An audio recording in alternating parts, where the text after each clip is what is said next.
시청자 여러분 안녕하십니까. 지금부터 저녁에 안보정론을 시작하겠습니다. 제가 방금 앞방송에서 말이죠. 이재명 피의자 신분으로 성남 fut볼 사건 관련 검찰에서 소환을 통보했다. 이 내용을 전해드렸어요. 자세하게 전해드렸는데, 지금 추가적으로 저는 이제 당시에 SBS 단독 보도를 통해서 나온 내용을 전해드렸고요.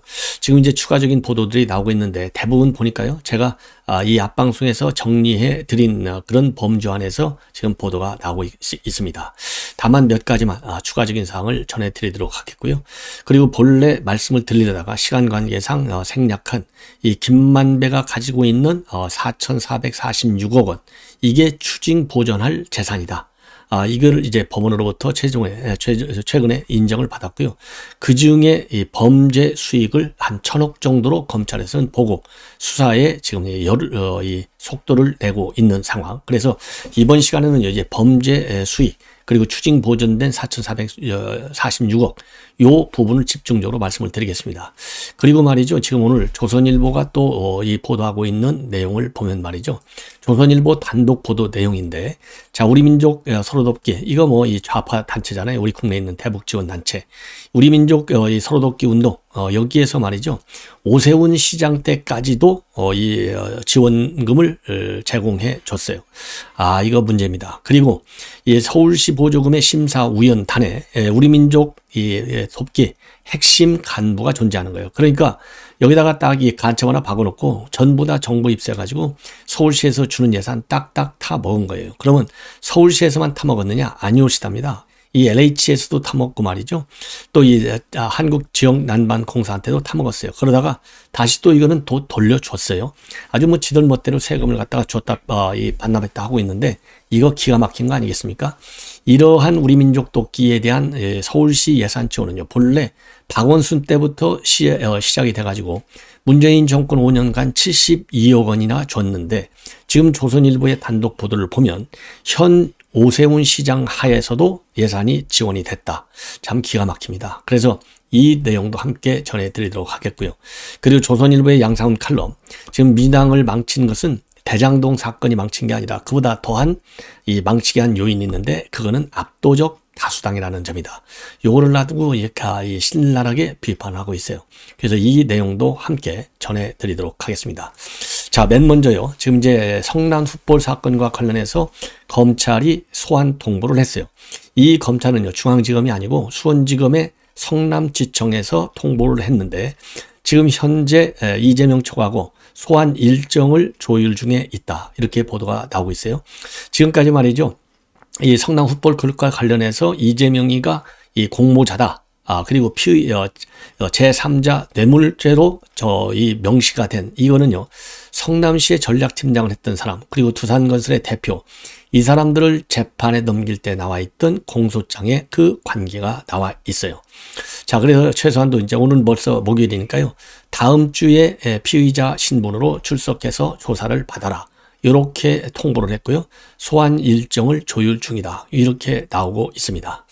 자, 참고적으로 이제 두산그룹은 2015년도에 정다동에 있는 병원 부지 한 3,000평 정도가 되는데, 이거를 상업용지로 용도 변경해 주고, 그 대가로 2016년도부터 2018년까지 세 차례에 걸쳐서 50억 원의 후원금을 내도록 한 혐의입니다. 그래서 이 두산건설의 대표하고요, 이모 대표하고 성남시 전략 추진팀장인 김모 팀장, 이 두 사람을 갖다가 제3자 뇌물 혐의로 불구속 기소했고요. 그리고 이 공소장에 김 전략팀장이 이재명 그리고 정진상이하고 공모했다. 이 내용이 들어가 있습니다. 자, 그래서 이 내용은요, 이미 말씀을 드린 대로 두산건설에서 정자동에 있는 부지 용도를 변경하는데, 이게 이 부지를 갖다가 말이죠, 본래 이제 병원 시설이었어요. 이 병원 시설을 이 업무 시설, 즉 상업용지로 변경을 해 주는 겁니다. 그리고 또 용적률도 굉장히 어마어마하게 높여줘요. 용적률은 본래 250%였는데 670%까지 높여줍니다. 그리고 나서 이제 이 두산건설로부터 성남시는요, 기부 체납 비율을 낮춰주는 겁니다. 기부 체납 비율을 낮춰주면서 낮춰준 만큼 그 낮춰준 금액이 한 250억 정도가 되는데, 여기에서 한 10% 정도 이거를 갖다가 성남 풋볼 클럽에 후원금으로 내도록 한 그 혐의가 바로 두산건설의 성남 풋볼클럽 사건하고 연계되어 있는 이 부패한 문제, 부패 내용이 되는 것이죠. 예. 자, 그리고 이 문서요, 이 성남 풋볼클럽 두산건설과 관련해서는요, 정진상이가 2014년도 11월에 이재명한테 보고한 정황을 검찰이 확보하고 있고, 당시 이재명의 친필 메모까지도 검찰이 확보하고 있다고 합니다. 뭐라고 되어 있느냐? 그 보고서에 말이죠, 용도 변경에 따른 이익 중 일부를 환수하는 방안, 이거를 검토해서 보고해 달라. 이게 이재명의 친필 메모라는 거예요. 그래서 이 김 팀장 이런 사람들은요, 두산건설대가 이 정다동 부지의 15% 기부 체납을 제시했는데 최종적으로 두산은 5%만 가능하다, 이렇게 얘기했다는 거예요. 그렇지만은 이렇게 해서 이제 협의가 쭉 되다가 결국은 2015년도 3월에 양측은 10%를 기부 체납하고, 그래서 성남 풋볼클럽에 50억 원을 지원한다, 이렇게 합의를 봤다는 겁니다. 그래서요, 이 정다동 부지 한 10%가 얼마 되냐면은 244억 원 정도가 된다는 거예요. 그래서 이 10%를 갖다가 기부 체납했고, 그리고 이제 광고비를 2016년도에서 18년도까지 50억 원을 낸 걸로 되어 있어요. 이거를 갖다가 이제 검찰에서는요, 이재명이가 이제 공무원이기 때문에 부정청탁을 받고 제3자의 성남 풋볼클럽에 50억 원의 뇌물을 전달하겠다, 이렇게 보고 있어요. 그리고요, 정다동 이 부지 매각으로 인해서 두산건설은요, 1649억 원의 이 이익을 매매가 아니라 부지 매각으로, 그렇죠, 매매 차익을 본 것으로 검찰은 추산하고 있어요. 자, 그래서 지금 이제 뭐 당연히 이재명 측에서는 용도 변경하고 성남 풋볼클럽의 광고비하고는 전혀 별개다, 이렇게 얘기를 하고 있어요. 그리고 검찰의 공소장 내용은 그 당시 두산건설 대표, 이건 검찰의 망상이고 수사가 아니라 검찰당의 정치 질일 뿐이라, 이렇게 비판을 한 바 있습니다. 자, 이번에는요, 이 중앙일보에 보도되고 있는 이 김만배 일당의 범죄 수익 1,000억을 찾아냈어요. 근데 이제 이 1,000억이 어디에 박혀 있는지 요거를 구체적으로 지금 찾아내는 수사에 집중을 하고 있습니다. 자, 먼저 말이죠, 지금 이제 100억 원가량을 찾아내서 동결 압수했다, 이렇게 되어 있어요. 그런데 이제 문제는 뭐냐, 이 화천대유하고요, 천화동인 간의 이 거래 중에 지금 확인이 안 된, 용처가 확인이 안 된 은닉자금 80억 원, 이거를 찾는데 수사력을 모으고 있다, 이런 보도가 나오고 있습니다. 자, 그래서요, 지금 이제 이 중앙일보의 보도 내용을 보면 이제 대장동 일당 김만배, 남욱, 정영학 이런 사람들에 대해서요, 이 법원으로부터 부패방지법 위반에 따른 추징 보전할 금액이 4,446억이라고 하는 결정을 받아냈다고 합니다. 여기에는요, 이 800억 상당의 토지, 건물, 예금이 다 포함되어 있어요. 예. 그리고 이게 800억 정도는 이미 추징 보전이 끝난 그 돈 액수입니다. 그리고 현재 검찰은요, 260억 원의 은닉 자금을 찾아냈어요. 이거는 누가 은닉했느냐? 바로 이한상하고 최우향이가 은닉한 것으로 되어 있고, 한 100억 원 정도의 수표도 압수수색한 걸로 되어 있고요. 그리고 또 일부 부동산의 경우에는 김만배 가족의 명의로까지 되어 있다고 합니다. 자, 그리고 말이죠, 이재명 측근인 이제 김용 민주연구원 부원장한테 흘러간 것으로 파악되는 추징 보전 결정 금액 6억 원까지 다 합치면 결국은 이 범죄 수익이, 검찰이 확보한 범죄 수익은 약 1,000억 원에 달하는 것으로 그렇게 알려지고 있습니다. 자, 그런데요, 이제 문제는 뭐냐, 검찰이 아직 추징 보정으로 확정되지 않은 이 은닉자금 80억 원이 또 있다고 그래요. 그래서 이 김만배는 그러니까 2019년도부터 2020년까지 천화동인 1호로부터 473억 원을 빌렸어요. 이 중에 80억 원의 용처가 지금 불분명하다. 이 80억 원은 60억 원은 수표, 20억 원은 현금으로 되어 있습니다. 그리고 이 473억, 이거는 작년 4월에 말이죠, 금융정보분석원에서 이거 범죄 관련 의심이 된다, 그래서 경찰에 통보한 금액이 473억 원이에요.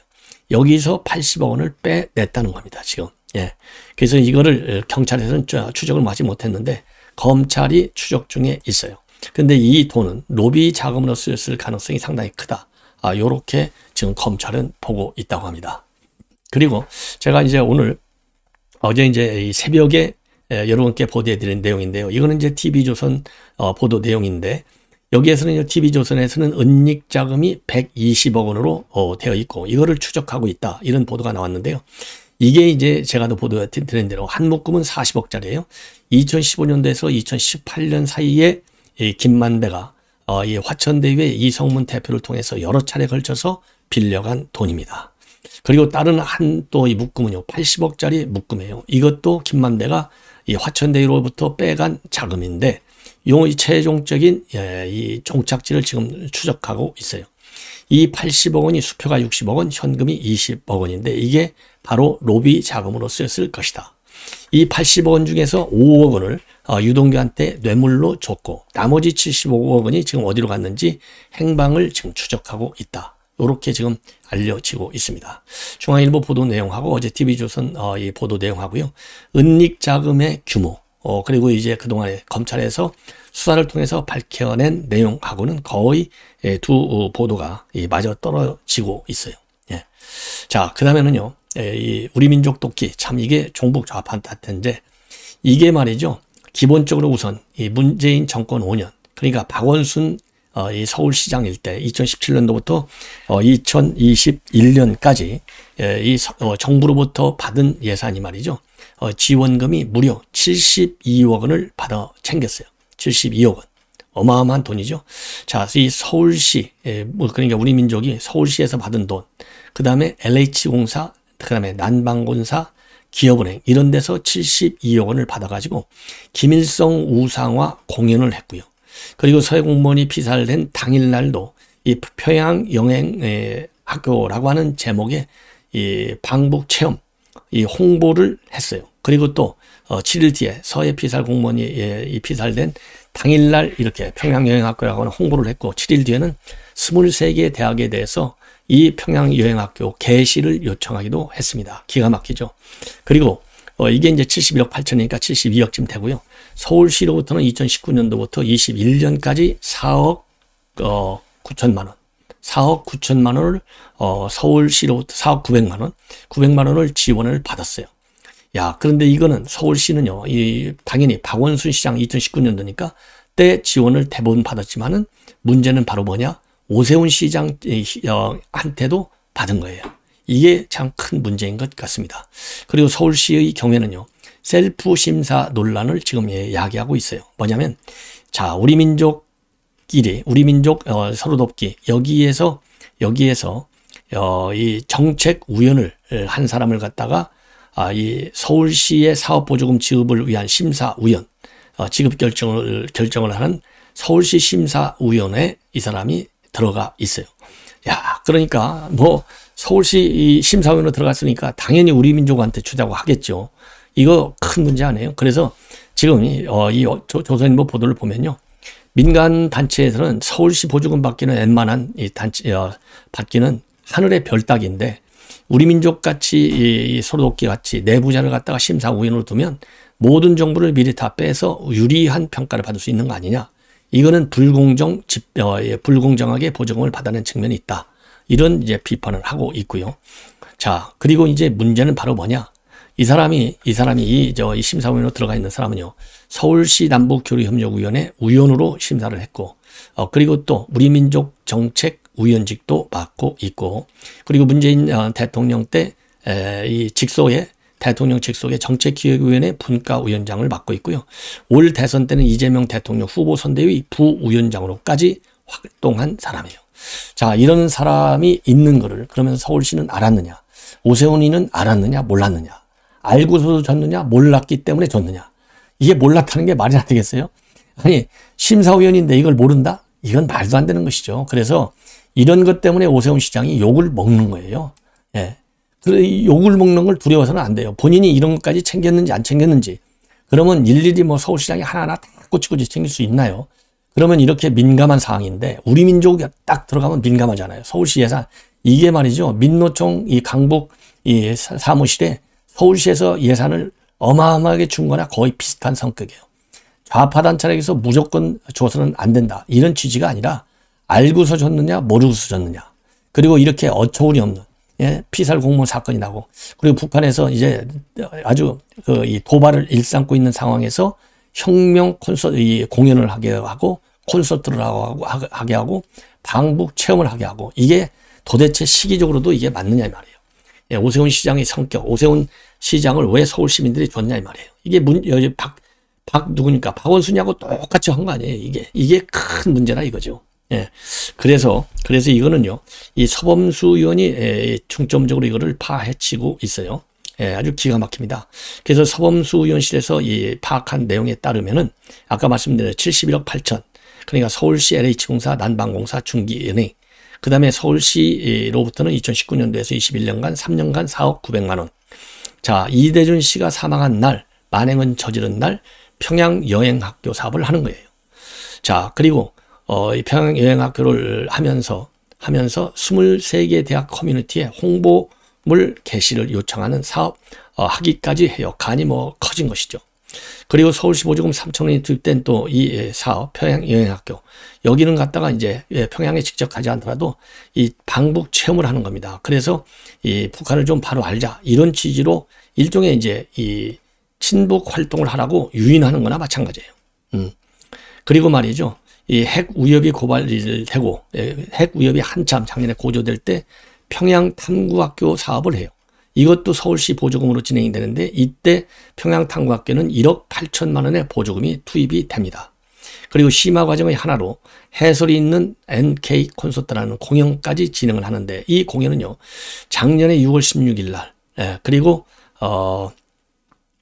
10월 6일 날 두 번 열리게 됩니다. 그러니까 6월 16일하고 10월 6일은요, 두 번이나 열리는데 이게 1억 8천만 원짜리예요.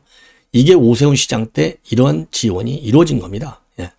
그리고 이 콘서트에서는 사양가, 꽃 파는 처녀, 그리고 정치도 좋지만 살기도 좋네. 이런 이 북한 선전곡이 여기에서 다 울려 퍼지는 거예요. 그리고 두 번째 콘서트인 10월 6일 콘서트도 마찬가지입니다. 이때는 이제 도발이 한참일 때 이러한 또 이 선전 활동을 하게 되는 겁니다. 자, 기가 막히지 않습니까?